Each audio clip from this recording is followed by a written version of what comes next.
Hey everyone, Eric Hayden here in the garden today. The last couple videos I talked a lot about deadheading, a lot of maintenance that had to be done in the garden. Finally got it done in the last 24 hours. Special thanks to my wife for helping out. It's quite a task to deadhead when you've got over 40 rose bushes.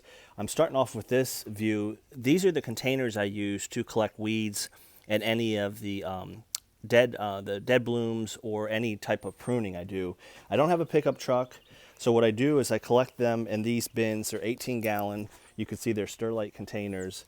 And I take those to the dump where they do compost those. And then, depending on the dump, one of my local dumps does have compost available for a nominal fee. I think it's $5 a ton. It's ridiculously low.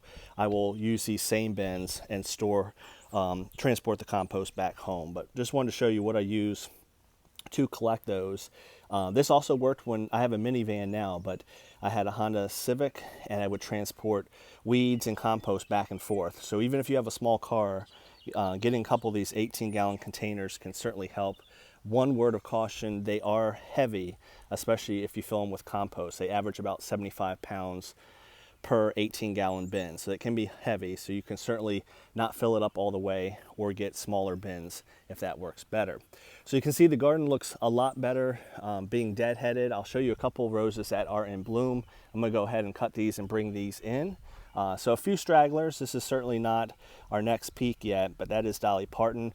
Beautiful orangish red rose, very fragrant. This is a fragrant garden where most of our hybrid teas are located that are fragrant. This is Mr. Lincoln, one of my top 3 all-time favorite roses. Tremendous fragrance on it, and I can smell it from here just doing the filming, and very, very good growth habit on it. Another rose that I do care for in terms of color, not as much in terms of ranking it against Mr. Lincoln, but if you like oranges and you like a fragrant rose, Fragrant Cloud is nice. It's not quite the grower that Mr. Lincoln is.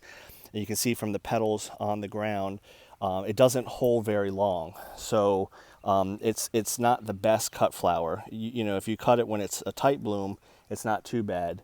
But Mr. Lincoln definitely would prefer that, or even a Dolly Parton over Fragrant Cloud. I took away most of the suckers. I left this one because I'm going to try to root that one. We'll have more on that in an upcoming video. This is Mr. Caleb. It looks like one of the bees likes that as well. It's a pretty red rose. Very, very nice foliage on it as well. This one is by Fred Wright. He's a hybridizer in the Carolinas. I'm not sure what insect that is. Anybody that looks like some type of spider. I know my wife would not be a fan of that. I thought it was a bee at first, but it looks like a spider, so we'll let him or her be in the garden. Over here, you can see the garden looks a lot better having those old blooms removed. Anything you see on top, this purple growth was already pushing out before we pruned. So we'll just await our next flush of blooms. You can see there are a couple stragglers. I'll show you a Hot Princess here in a second, but this is Crescendo and Sunny Sundays and Veterans Honor we just showed you. This is Hot Princess. I'll take a few of these blooms and put them in a vase. Very, very long stems on it. Very nice foliage as well. It's a florist rose, but it actually does pretty well in terms of disease resistance. Does it get black spot and disease? Yes, but a lot of florist roses are very finicky in the garden, and this is Jewel Grace. So what we're going to do in the next couple days, I'm going to put some fertilizer down. I saw a comment below. The reason, we kind of work in cycles. So now that we're pushing for the next set of blooms, we're trying to maintain the leaves, the health, and get some canes going. So usually higher nitrogen will work for that. Usually I just do something generic, 20-20-20. And then as we get toward that 5 to 7 week window, I'll back off on the fertilizer, and somebody asked about that. And that's because a lot of the energy is already in the plant. You've already pushed it along and it's ready to bloom. You don't need to continue to fertilize it, especially with nitrogen. What can happen, especially on some of the heavier petaled roses, what I mean by that is a rose that has a high petal count, something like Marlin's Day or Moonstone, it will tend to have kind of a bald appearance to it instead of a nice spiral form. So usually the fertilization after pruning in the late winter, and then after your first flush of blooms. I did the same thing in New York. You deadhead, you prune a little bit, a little light pruning, And then to get it through the next 5 to 7 weeks, I'll put down a slow release granular. It's a generic Osmocote, much cheaper at our farm supply.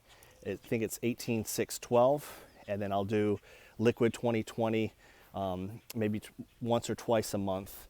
And then as we get toward, the bud stage, I'll just back off and let the roses do their thing. So that's it from the garden. You can see looking much, much better. The other reason why it looks better, I would have just deadheaded, but my wife helped weed a little bit. So it looks a lot better. A lot of that was that nut sedge that the pre-emergent does not prevent. The kind I use, Snapshot, does not prevent nut sedge. So that's usually a weed that we still continue to get in the garden. Hope everyone is doing well. Comment below, how are your roses looking? I know up in upstate New York, I was there not too long ago. You're heading toward peak. So a lot of you northern folks are enjoying some of your first blooms and peaking, while the mid-Atlantic and here in the Carolinas, we're getting past that first cycle of blooms, heading into the midst of summer. Have a good one, everyone. And as always, I appreciate the new subscribers and always appreciate your comments down below.